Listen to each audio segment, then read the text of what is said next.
ലൈംഗിക അതിക്രമ പരാതികൾ വ്യാജമാണെന്ന് കണ്ടാൽ സ്ത്രീകൾക്കെതിരെ നടപടിയുണ്ടാകണമെന്ന് ഹൈക്കോടതി. സ്ത്രീ പരാതി ഉന്നയിച്ചതുകൊണ്ട് മാത്രം ആരോപണങ്ങളെല്ലാം സത്യമാകണമെന്നില്ല. പരാതികളിൽ വിശദമായ അന്വേഷണം ആവശ്യം. മറുഭാഗത്തിന് പറയാനുള്ളത് കേൾക്കാതിരിക്കരുതെന്നും ഹൈക്കോടതി.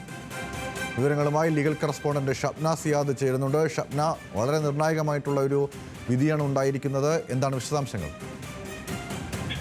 ഗൗതം, ലൈംഗികാതിക്രമ പരാതിയിൽ കാസർഗോഡ് ബദിയടുക്ക പോലീസ് രജിസ്റ്റർ ചെയ്ത കേസിലെ പ്രതിയായ കണ്ണൂർ സ്വദേശിക്ക് മുൻകൂർ ജാമ്യം അനുവദിച്ച ഉത്തരവിലാണ് ജസ്റ്റിസ് പി വി കുഞ്ഞികൃഷ്ണന്റെ നിർണായകമായ ഈ പരാമർശങ്ങളുള്ളത്. മാർജിൻ ഫ്രീ മാർക്കറ്റിൽ ജീവനക്കാരിയായിരുന്ന യുവതി നൽകിയ പരാതിയിലാണ് ഹർജിക്കാരനെതിരെ പോലീസ് കേസെടുത്തത്.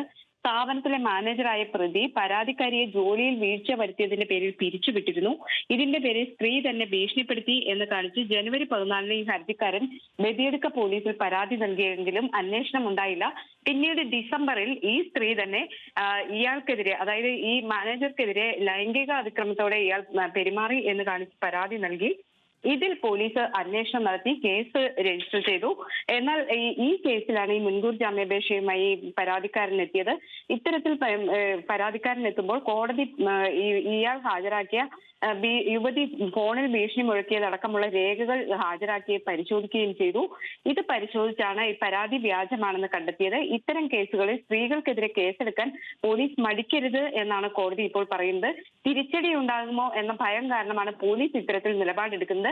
അത്തരം ഭയം വേണ്ട. വ്യാജ പരാതികളിൽ വ്യക്തികളുടെ ഖ്യാതിക്കുണ്ടാകുന്ന ക്ഷതത്തിന് ഒന്നും പകരമാകില്ല. അതിനാൽ ഇത്തരം പരാതികൾ ഉന്നയിക്കുന്ന സ്ത്രീകൾക്കെതിരെ നടപടി വേണം എന്നാണ് കോടതി ഇപ്പോൾ പറഞ്ഞിട്ടുള്ളത്. ശരി, ഷബ്ന സിയാദാണ് വിശദാംശങ്ങൾ നൽകിയത്.